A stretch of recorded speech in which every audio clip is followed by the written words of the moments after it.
Soy Fernando Díaz Villanueva. Hoy es 18 de mayo de 2020 y esto es La Contracrónica.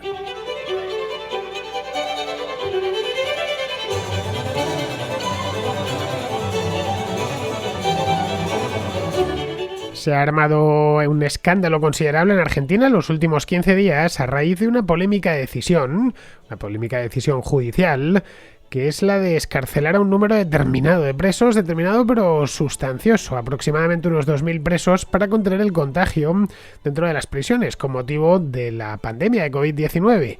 No ha sido Argentina el único país en hacerlo, otros como Brasil, como Italia, México, bueno, unos cuantos más a lo largo y ancho de todo el mundo han hecho lo propio.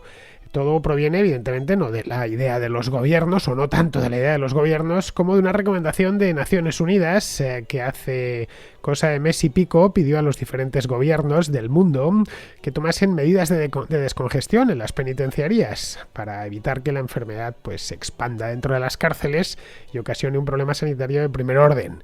Las cárceles, como bien sabemos, suelen ser lugares donde los presos no están siempre hacinados, pero sí están muy cerca los unos de los otros. En el caso de Hispanoamérica, pues más todavía, porque en países como, por ejemplo, Brasil, pues si nos encontramos con casos o El Salvador, por ejemplo, nos encontramos con casos de hacinamiento evidentes. No hay más que echar un vistazo a lo que está publicado, fotografías, vídeos, etcétera.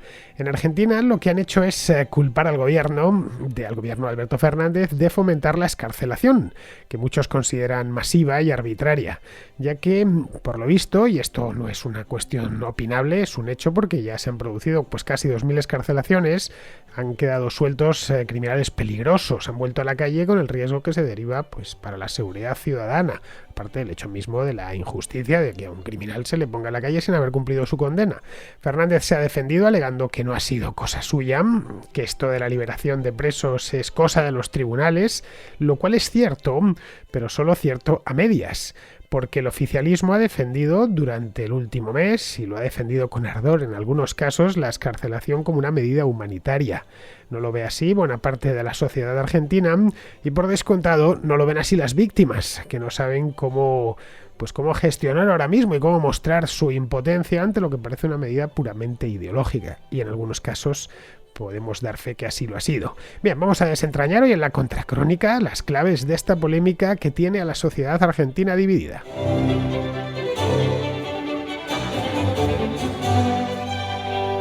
Argentina tiene una población reclusa, una población carcelaria muy alta. Hay aproximadamente unas 100.000 personas presas en Argentina, lo que nos arroja una tasa de unos 230 presos por cada 100.000 habitantes.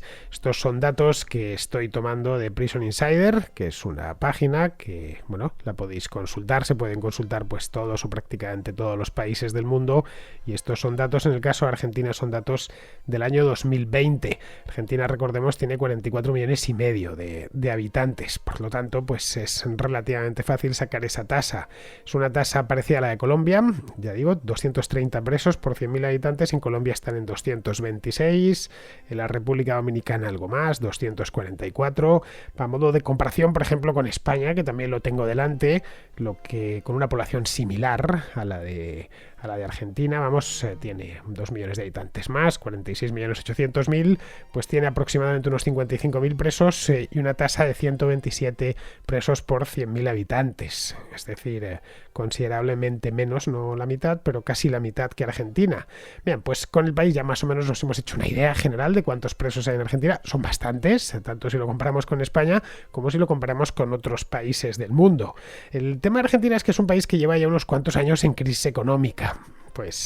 Cuando llegó el Kirchner y su acompañante, mejor dicho, Fernández y su acompañante Kirchner al poder el año pasado, el país ya arrastraba una crisis económica desde hacía más de un año y tiene luego las cárceles atestadas, por lo que era previsible que hace mes y medio las autoridades judiciales y las autoridades políticas también, las argentinas, escuchasen con agrado la recomendación de la ONU de proceder a excarcelaciones selectivas, evidentemente no que abriesen las puertas de par en par, como es lógico, para contener el COVID-19.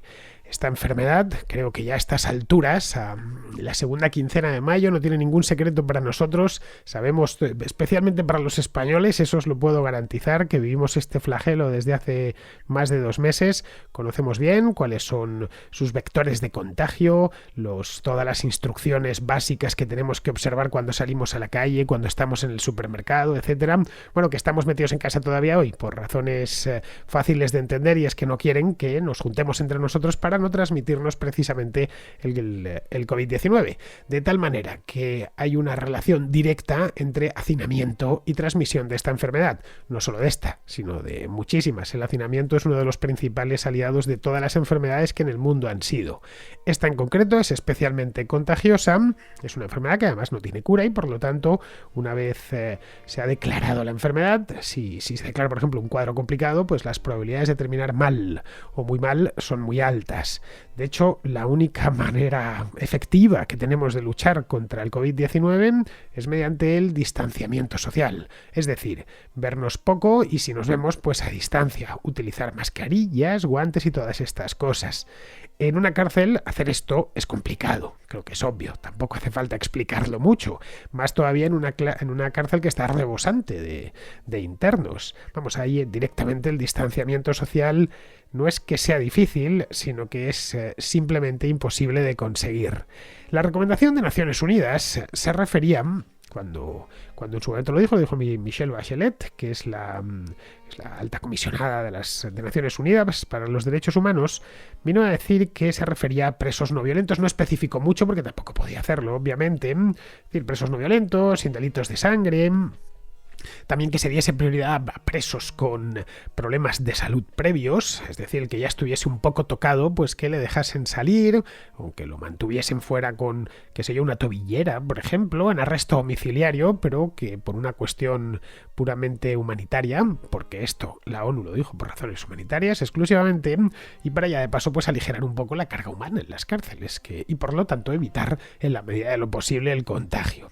Pero claro, en Argentina lo que nos encontramos, o mejor dicho, se encontraron los propios argentinos, que es lo que ha dado lugar a todo este escándalo, se encontraron con que liberaron a algunos presos, unos cuantos, que efectivamente eran presos no violentos, que estaban ya cerca del final de la condena, que no tenían delitos de sangre a sus espaldas, por supuesto algunos que también estaban delicados de salud, es decir, que de una manera u otra pues podría estar justificada su excarcelación, no suponía ni muchísimo menos una amenaza para la sociedad, pero junto a ellos se excarcelaron también a delincuentes que estaban cumpliendo condena por delitos graves, es decir, delitos sexuales, por ejemplo, tráfico de drogas, robos a mano armada, etc.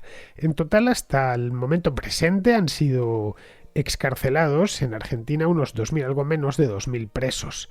Esto, como os podéis imaginar, porque esto hubiera supuesto el mismo fenómeno en España o en México o en cualquier otro país, por supuesto lo ha sido en Argentina, pero no es porque los argentinos sean especialmente intolerantes, sino porque que suelten presos pues en ningún país, a ninguna sociedad le gusta. En este caso ha ocasionado una ola de indignación dentro del país que todavía colea. Esto viene, la polémica de los presos, pues ha sido uno de los grandes temas de conversación en Argentina a lo largo de la última quincena. De hecho, ya digo que todavía colea. Si abrís la prensa argentina encontraréis todavía temas que van de esto.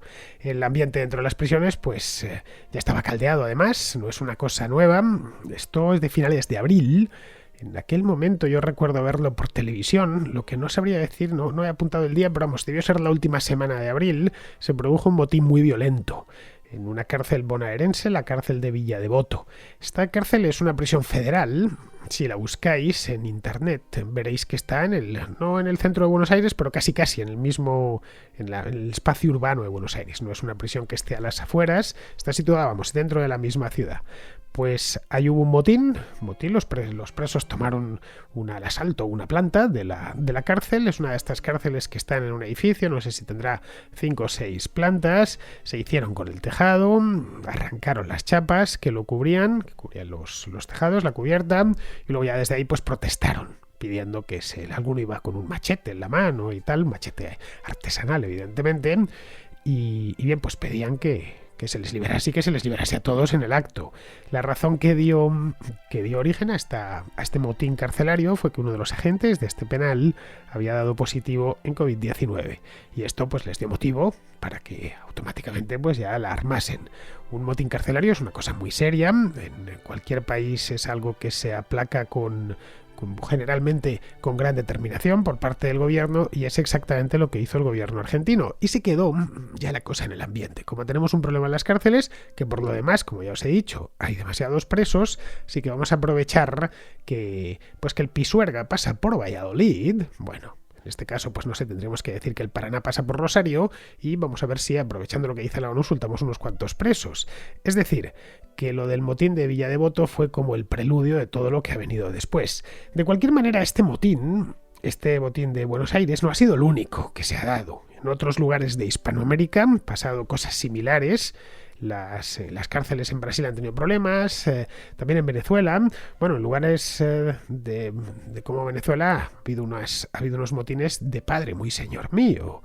Y ojo, las cárceles ahí en Venezuela no son como las europeas. No pensemos en una cárcel española y la traslademos a Venezuela, porque es que no entenderíamos nada.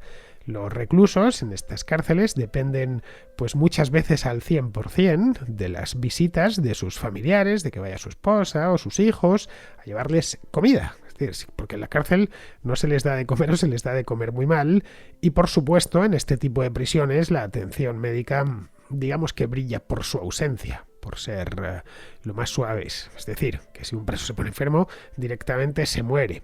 Bien, pues en este caso, como esto de Venezuela, por ejemplo, pues un cuadro medianamente complicado, no digo muy complicado, de COVID-19, bueno, no solo en Venezuela, en cualquiera de estas prisiones atestadas de Hispanoamérica, pues es casi un pasaporte directo a la tumba. En Venezuela, de hecho, hubo un motín en la cárcel de Llanos de Guanare. Todo esto fue a principios de este mes, una cosa muy seria, nada que ver con lo de Villa Devoto, os lo aseguro. Ahí el gobierno de Maduro quiso resolverlo lo antes posible y lo hizo, adivinadlo, pues sí, disparando fuego real, es decir, mandó a la Guardia Nacional y ordenó disparar con bala, quiero decir, disparar con balas de verdad, y hubo al final que lamentar, por lo visto, 47 muertes. En Villa Devoto no se llegó a tanto. La policía abrió fuego para bajarles del tejado, pero era fuego con balas de goma, que bueno, hacen daño, pero no te matan, ¿no? Bien, poco después de esto, de todo este ambiente movidillo en las prisiones, la ONU, por boca de Michelle Bachelet, como os decía antes, que es alta comisionada para los derechos humanos de la ONU, pidió a los gobiernos que aligerasen la población carcelaria por cuestiones humanitarias. Es decir, que pusiesen de su parte para evitar que se convirtiesen las cárceles de Hispanoamérica en auténticos focos del virus y empezasen a contarse los presos muertos por millares.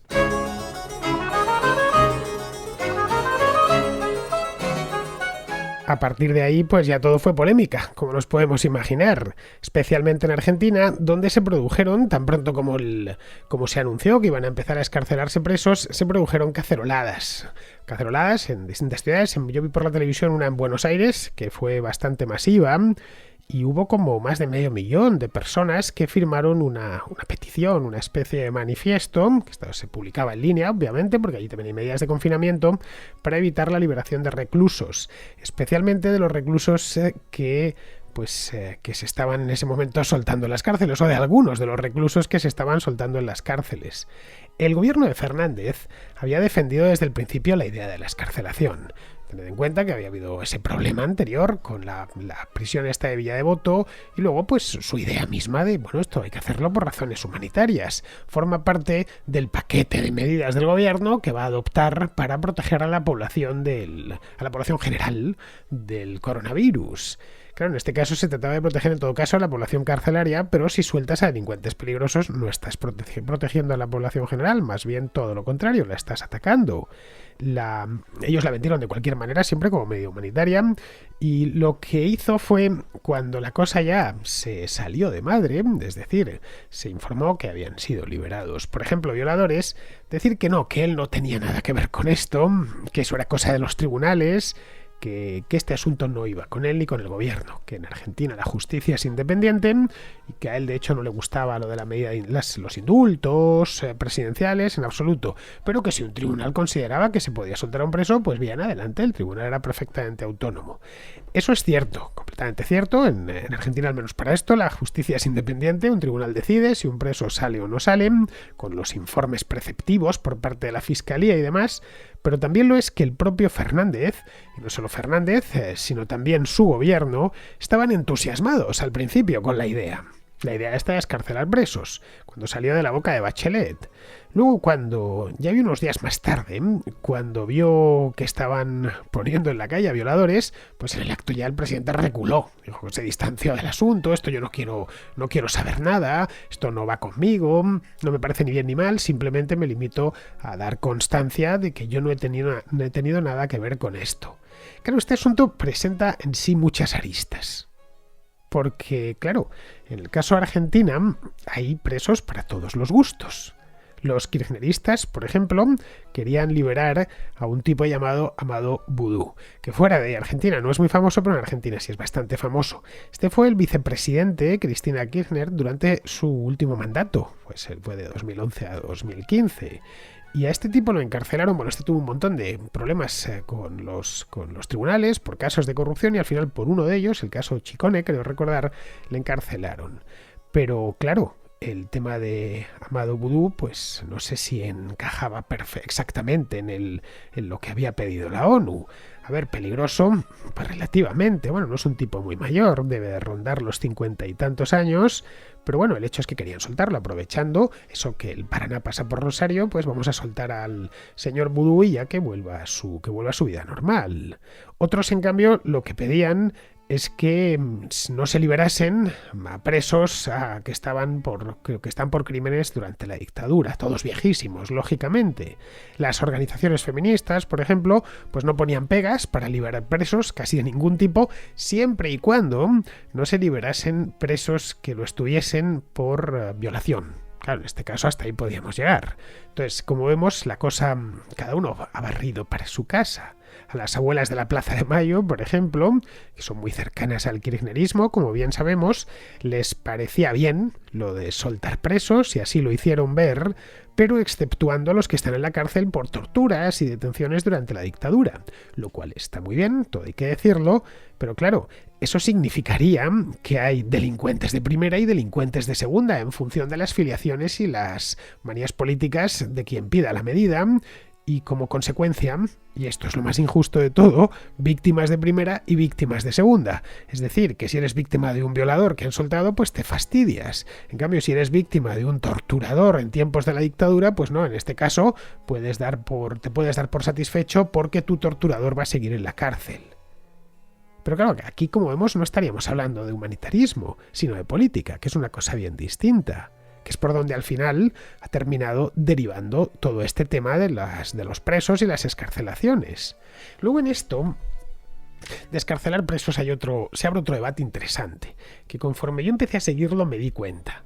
A ver, en Argentina los defensores de la liberación de presos aseguran que debe hacerse, y esto es literal, debe hacerse exclusivamente por lo que ellos llaman delitos menores. Claro, en el momento en que yo vi lo de delitos menores me hice una pregunta. Bueno, ¿qué es exactamente un delito menor? Ya de por sí cuando dices delito estás hablando de algo serio, es algo que ha pasado por el Código Penal, es decir, no es un asuntillo menor, un asuntillo menor es una falta y te han juzgado con el Código Civil en la mano. No, estamos hablando de una cosa seria, donde ha habido realmente agresión a otro, ya sea física, pero puede ser física o no, pero ha habido una agresión a otro. ¿Qué es exactamente un delito menor? Pues está claro, yo creo que un asesino o un violador no entra en esa categoría de delitos menores. Pero aún así han sido excarcelados violadores, que por supuesto deberían volver a prisión cuanto antes. No sé, si a una mujer que ha sido víctima de una violación se entera de que su violador está en la calle, pues esa mujer, y con toda la razón del mundo, pierde en el acto la fe en el sistema de justicia. Y además se la llevan los demonios. Ya digo, con toda la razón del mundo. Luego por debajo de los violadores y de los asesinos, que serían pues como lo más grave, que está claro que nadie en su sano juicio pediría la excarcelación de un violador o de un asesino, pues claro, a partir de ella se abre una escala de grises, bastante amplia, por cierto. A ver, ¿un atracador de bancos es un delincuente menor o mayor? Pues claro, depende. Depende, y el depende también de quién lo diga y quién formule esta pregunta. No sé si en su atraco, bueno, cuántos atracos tenía, pues no es lo mismo un atracador Nobel que ha atracado una vez un banco que uno que se ha pasado la vida atracando bancos, o uno que hace atracos de bancos muy elegantes sin herir a nadie y se lleva el dinero y ahí se queda la cosa. Otros que directamente entran con la pistola y se lían a tiros contra el techo y al final pues ocasionan heridos. También influiría si esos daños personales que han ocasionado fueron intencionales o fueron accidentales, es decir, que alguien que estuviese en el banco en ese momento se tropieza y se dobla una muñeca. Bien, en esa misma escala de grises nos encontramos con los narcotraficantes. No es lo mismo el camello de la esquina, que pasa pues nada, un taleguito de hachís, que un mafioso con sicarios a sus órdenes. Esto de nuevo creo que también está claro, al menos expuesto así, pero de nuevo entraríamos en una gradación casi infinita. Otro caso sería el de los ladrones de poca monta. Y bueno, el ladrón de poca monta, ¿cómo no le vas a soltar? No le ha hecho daño a nadie, no ha matado a nadie. Los chorros que llaman en Argentina. Claro, para alguien, dices, no ha matado a nadie, pero para alguien a quien han robado 3 veces en el último año, pues este ladrón de poca monta tiene poco. El ladrón en cuestión o el chorro en cuestión para él es lo más parecido al caballo de Atila, que cabalga por su barrio. En esto es bueno recordar que la Argentina de nuestros días no es como la Francia de los miserables de Víctor Hugo. Es decir, Argentina hoy tiene un sistema de justicia muy garantista. En Argentina o te condenan por un mínimo de 3 años o no entras en prisión. A no ser que tengas antecedentes, es decir, que te hayan condenado anteriormente. A la cárcel, por lo tanto, llega solo lo peor. No hay mucho más. Una persona que solo haya cometido un delito menor se entiende, y que le hayan condenado a 2 años y medio, no entra en la cárcel. Llegan solo los peores delincuentes, o con delitos graves sobre sus hombros, o los reincidentes. ¿Qué podría haberse hecho? No sé, es también una pregunta que yo me hice. No sé, pues francamente me la contesté casi en el acto. Yo creo que es tan obvio que parece mentira que no se la hayan ni planteado en Argentina. Primero testar a la población reclusa, la tienen controlada, metida dentro de las prisiones. Son muchos, vale, son 100.000, pues 100.000 test. El Estado argentino se los puede permitir, tampoco son tan caros. 100.000 test los pones en marcha en lugares que además los tienes ya confinados. Es una población que no tienes que sacar de su casa. En 2 o 3 días los tienes a todos testados, y al que dé positivo pues se le separa el resto en la propia cárcel, se asignan unas celdas para estos que están ya enfermos y se les obliga a pasar una cuarentena allí o en una instalación habilitada al efecto aparte. Pero claro, eso hubiese sido una solución técnica a un problema sanitario, que es lo suyo, y esto me da, por lo menos a mí en la nariz, que quisieron convertirlo más en un tanto político, que es al final lo que ha terminado sucediendo, y de ahí toda la polémica. Es decir, que algunos de los excarcelados hayan vuelto a delinquir en cuestión de horas, como ha sucedido, pues la verdad es que es lo de menos.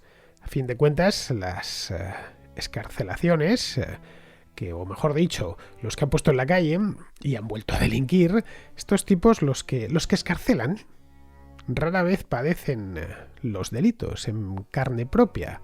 De ahí que esto lo vean con bastante distancia.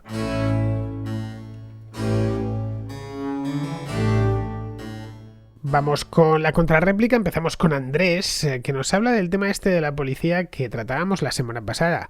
Andrés es yo os lo anticipo ya, es un joven adolescente, bueno, si es adolescente evidentemente es joven, que está estudiando para policía y le preocupan algunos temas sobre su futura profesión. Yo soy, no voy a decir la edad exacta, pero soy adolescente, ¿vale? Y estoy actualmente estudiando para policía.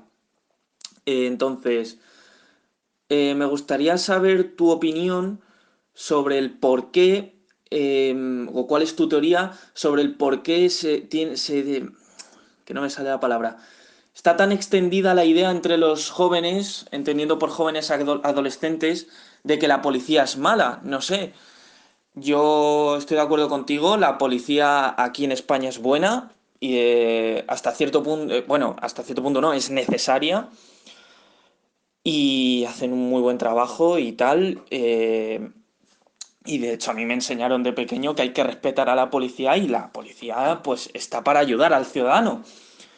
Pero entre los adolescentes está extendida la idea de que la policía es muy mala y hay que odiarla y hay que tener cierto rencor a ella porque si no, no eres persona. Yo he llegado a casos en los que con amigos me han presentado a gente nueva y con el simple hecho de decir que estoy estudiando para la policía, me han tachado de facha, me han llamado de todo y han salido como quien dice corriendo. Entonces, me gustaría saber tu opinión.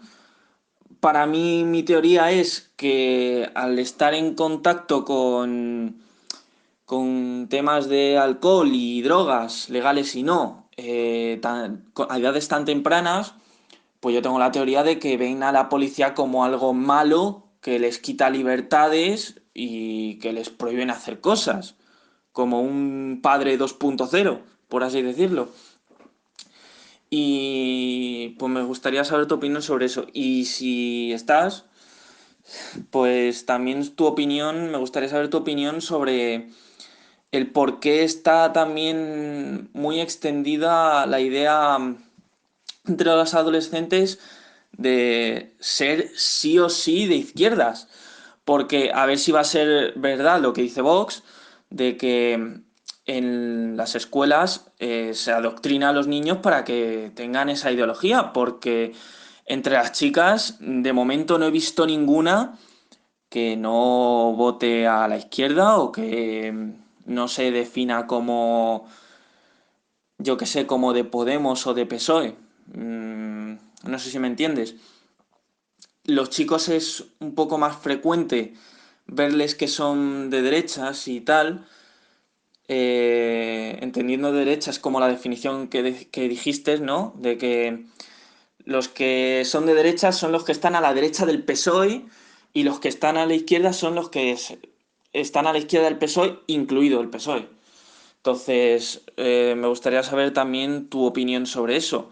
De hecho, yo ya también es verdad que en las escuelas hay veces en las que el comunismo, aunque se diga 4.000 veces que ha fracasado, me he encontrado me he encontrado profesores de economía incluso que han dicho que el comunismo al fin y al cabo es bueno, ¿no? Porque es mejor tener algo para comer que poder ser rico o poder ser pobre. Bueno, Andrés, los jóvenes, o algunos jóvenes, no todos, evidentemente, tratan siempre de desafiar a la autoridad y la policía pues la perciben como una autoridad. Entre los jóvenes más politizados, especialmente los que son más de izquierdas, pues ven a la policía como algo malo y represivo. Pero bueno, que esto no es nada nuevo, ¿eh? No pienses que le está afectando solo a tu generación, a todas les ha afectado, a todas por lo menos de las últimas. Porque cuando yo era joven recuerdo que en el Calderón, en el Vicente Calderón, los del Frente Atlético cantaban aquello de mucha policía, poca diversión, que yo les miraba, vamos, que era una cosa normal, tampoco tenía mucha maldad. No sé cuántos de aquellos chavales de finales de los 80, principios de los 90, pues habrán terminado de policías, pues quizá más de uno, ¿no? Pero bueno, que estos son tonterías de la edad que no van mucho más allá. Curiosamente, luego entre los jóvenes más politizados, que son extremadamente críticos con la policía española, luego son muy comprensivos con lo que hace la policía venezolana en las manifestaciones, ya sabes, disparar con fuego real y esas cosas, ¿no? Es curioso, cuando hubo estas manifestaciones en 2014 y posteriormente en Venezuela, les veías en las redes sociales pues defendiendo a los policías venezolanos que estaban haciendo auténticas masacres en la calle. Eso sí, como un policía español diese un porrazo en una manifestación, bueno, poco menos que había que llevarle ante el Tribunal Europeo de Derechos Humanos. Luego, respecto a la segunda pregunta que me haces, a ver, eso de ser joven y de izquierdas pues es más viejo que el hilo negro. Cuando yo era adolescente también había que ser de izquierdas, o más o menos de izquierdas. Y en esa época ya ves que gobernaba la izquierda en España, gobernaba Felipe González. Pero bueno, la derecha se identificaba con la autoridad y el franquismo. Vamos, que no hemos cambiado absolutamente nada en 30 años. Y algo te digo, ¿eh? Dentro de 30 años sospecho que seguiremos exactamente igual. Así que tú no te preocupes por esos temas, tú sigues, si quieres ser policía, adelante, ya sabes, fórmate bien. No es fácil, llegar a ser policía, tienes que ir a la academia y no es un asunto sencillo, así que me temo que vas a tener que clavar codos como un bendito y además luego estar físicamente fuerte porque hacen por lo visto unas pruebas muy exigentes desde el punto de vista físico. Bien, vamos ahora con Sergio, que tiene una consulta sobre el estado de alarma. Hola Fernando, primero de todo, felicidades por el programa. Mira, mi comentario va sobre tu programa de hoy, sobre los problemas o desafíos de casado. Yo tengo una consulta para ti. Viendo que Pedro Sánchez pues está intentando alargar el estado de alarma hasta que se cierre el Congreso, viendo que este señor está repartiendo contratos de material sanitario y de manera opaca y ayudas y rentas básicas a diestro y siniestro, viendo que cómo ha politizado Televisión Española, cómo da ayudas a los medios de comunicación afines, viendo cómo ha politizado el CNI, viendo que tiene una comisión de expertos, entre comillas, que debería ser de conocimiento público, pero que no lo es. Yo tengo una duda. ¿La Unión Europea no tendrá algo que decir o hacer al respecto? Yo personalmente no tengo ninguna esperanza, pero ¿tú qué crees? Porque sobre todo si este señor quiere aspirar a un rescate o ayudas a fondo perdido, los famosos bonos, la Unión Europea le seguirá dejando actuar como está actuando hasta ahora, aunque solo sea por imagen o por no desperdiciar miles de millones con gobiernos como este. ¿Tú qué crees, Fernando? Bueno, Sergio, a ver, está prometiendo y prometiendo y prometiendo. Otra cosa es que pueda atender a esas promesas. Ya sabes, aquello de que nadie promete tanto como el que no va a cumplir. Está en ver cuánto le dura esto, que le durará unos meses, obviamente, y luego pues irá a elecciones con sus promesas y presentará sus promesas pues poco menos que como hechos, después de haberse evidentemente asegurado un rescate comunitario. En Bruselas los problemas de España yo creo que los están viendo venir, pero claro, nada pueden hacer. Cuando llegue el momento, les dejarán dinero con unas condiciones leoninas y automáticamente se les acabará la fiesta. Entre tanto, pues ¿qué hacen? Pues hacen lo que estamos viendo que hacen, es decir, vivir al día, que esto, según podemos observar, se les da bastante bien. No hay más que seguir la prensa en el día a día y vemos que son de un cortoplacismo atroz. Viven no para la semana próxima, sino para mañana por la mañana. Bien, seguimos con Javier que nos habla del estado de alarma y su prórroga. Hola Fernando, acabo de oír la contracrónica de hoy y bueno, o sea, quería hacer una matización porque creo que al referirte a la ley de los estados de alarma, excepción y sitio, cuando hablas sobre la prórroga del estado de alarma, em, creo que no lo has interpretado adecuadamente. Ojalá las prórrogas solo pudiesen ser de 15 días en 15 días. Por supuesto, sería mucho más garantista y evitaría el abuso de este estado excepcional. Pero el periodo de 15 días que prevé tanto la Constitución como esta ley del estado de alarma es para el primer decreto. O sea, se puede decretar sin exceder de 15 días. Después, cuando se habla de la prórroga, no se concreta ningún periodo de tiempo. Sí que, en cierto modo, podría ser lógico el pensar que esa prórroga tiene que ser de otros 15 días y probablemente sería lo más adecuado y lo más garantista, pero no es como suele funcionar en las leyes. Normalmente, cuando se quiere poner un plazo máximo a las prórrogas, se menciona expresamente. O sea, no sé, se podrá prorrogar por el mismo tiempo o por X días o meses, o es como suele figurar en las leyes. Entonces, no creo que cuando se aprobase la Constitución y se redactase esta ley orgánica, allá por el año 81, se previese que un estado de alarma se pudiese prorrogar durante meses y convertirse en un estado habitual. De modo que entiendo, con la formación jurídica que tengo, que la intención de esta regulación era que una vez pasado este decreto del estado de alarma por el Congreso de los Diputados, fuese este el que estableciese los plazos y las condiciones.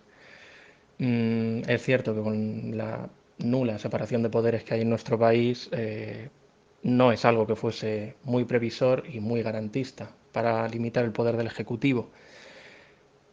Pero creo, es como lo interpreto desde mi punto de vista. Era solo hacer esta matización y bueno, por esa corrección. Enhorabuena por el programa y seguiremos escuchándote. No, Javier, si ya hice la interpretación, a ver, repasa el programa. Leí tanto el artículo de la Constitución como la ley que articula, bueno, o que convierte ese artículo en aplicable, que es una ley de 1981, de unos años después. Lo que pasa es que ellos lo han interpretado, bueno, pues como lo han interpretado. Yo no lo interpreté así porque yo no lo he interpretado como miembro del gobierno, lo he interpretado como un ciudadano que no quiere vivir en un estado de excepción permanente. La ley emplea el término alcance, que el gobierno ha tomado por tiempo. Ya está, pero en ningún momento dice tiempo ni fija tiempo. Si, no sé, creyese oportuno prorrogarlo durante, no sé, un año, pongamos por caso, y obtuviese el apoyo parlamentario, ¿podría hacerlo? Pues con su interpretación, sí, claro. 1 año y 4. Así que lo de alcance hay que tomarlo con pinzas, hay que interpretarlo como de la manera más restrictiva posible porque estamos hablando de libertades, de derechos fundamentales, como por ejemplo poder salir a la calle.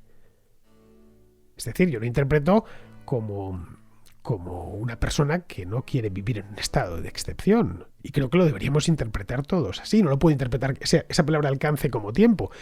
Si queremos seguir viviendo en una democracia, claro.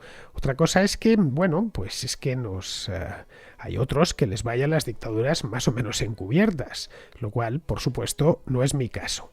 Bien, vamos ahora con Chema, que nos habla de los absurdos del desconfinamiento. Hola Fernando, te quería comentar sobre los absurdos de la desescalada, que odio la palabra desescalada, los absurdos del desconfinamiento que comentaste el otro día en un programa tuyo, que lo cierto es que mi familia es de Sanabria, mis 4 abuelos eran de Sanabria, aunque yo pues soy de Madrid. Y bueno, allí te quería contar que los pueblos como Rosinos de la Requejada son pueblos, son ayuntamientos realmente. Es decir, normalmente son aldeas muy pequeñas y unas 7, 8, 9 aldeas forman lo que es un ayuntamiento. Es decir, Rosinos, si no me equivoco, pues realmente el ayuntamiento de Rosinos son 8 o 9 pueblos. Y Rosinos, que es el más grande, creo que tiene 99 habitantes censados. Hay un pueblo que es Escuredo que tiene 6 habitantes censados. Es decir, el ratio por habitante de algunas de las zonas en Sanabria es absolutamente ridículo. De hecho, lo que tú dijiste es algo que yo llevo pensando desde el inicio de la crisis de la pandemia esta, que es en mi pueblo, que deben vivir, porque sí, censados a lo mejor hay 60 personas, pero hay gente que está censada allí, pero que habitualmente no vive. En mi pueblo, que a lo mejor viven unas 35 personas, pues, ¿qué hace esa gente en su casa metida encerrada? Si es que probablemente si anden 5 kilómetros no vayan a encontrarse con nadie. En verano es distinto porque sí que vamos mucha gente a pasar algunos días y en estas aldeas a lo mejor se convierten, o sea, la población puede subir a 500 o 600 habitantes, pero ahora mismo hay 35 personas, no hay más, 40, y en algunos pueblos 2 y 3. Es realmente ridículo que tengamos las mismas medidas de confinamiento en ciudades como Madrid, o Barcelona, o Valencia, o Bilbao, que en sitios donde no hay nadie. Es absolutamente ridículo. Bueno, nada más. Un saludo, Fernando, y gracias por tu trabajo. Bueno, Chema, esto ya lo he comentado aquí varias veces. Vamos, creo que en pueblos donde no se han producido casos, que hay un montón de ellos en España, o se ha producido, qué sé yo, 1 o 2, que están perfectamente localizados y controlados, es que no tiene ningún sentido mantenerlos no ya en la fase 0, 1 o 2, directamente confinados en el mismo estado de alarma. Es que es absurdo. Con la economía local parada. Algo así solo cabe en la mente de un burócrata de la capital o de un político sediento de poder. Y creo que de ambas cosas tenemos y bastante. El tema se ha gestionado desde el principio de manera descendente y con el criterio de aquí mando yo. ¿Los resultados? Bueno, pues los resultados los conocemos bien y bien es obligación mía y por supuesto de todos los ciudadanos, denunciarlo. Bien, vamos a terminar ya, vamos con Pizarro, que nos habla del desafío de Pablo Casado. El PP, como el resto del mundo, no estaba preparado para la COVID-19 y abrumado por la dimensión del problema y los requerimientos de patriotismo y responsabilidad, ha hecho seguidismo de la iniciativa del gobierno. Primero, por no tener propuesta alternativa, y después por no saber cómo zafarse de la correa que el bien común y las decisiones técnicas, ambos al dictado del gobierno, le obligaban a prorrogar un estado de cosas calamitoso. El PP, como todos en España, sabía de la incapacidad gestora de Pedro, por sus antecedentes numerosos y nítidos al respecto. Por lo que dejarle hacer ha sido, y no podía ser de otra manera, ser cómplice de su canallada a la población. A saber, no prevenir, confinar y ahora todo tarde y descacharradamente. Ante la evidencia de la mala gestión gubernamental, el PP se pone digno e incluso airado. La pena es que no puede ponerse convincente. Un cordial saludo de Pizarro. Y hasta aquí llegamos, queridos amigos. Hoy 18 de mayo, que es lunes, nos queda toda la semana por delante, nada más y nada menos. Yo la verdad es que sigo todavía confinado o semiconfinado, así que me encantaría poder decir que esta pesadilla se acaba ya, pero para los madrileños todavía no se ha acabado. Así que mañana volveré por aquí y espero encontraros a todos vosotros por allí. Hasta mañana, amigos.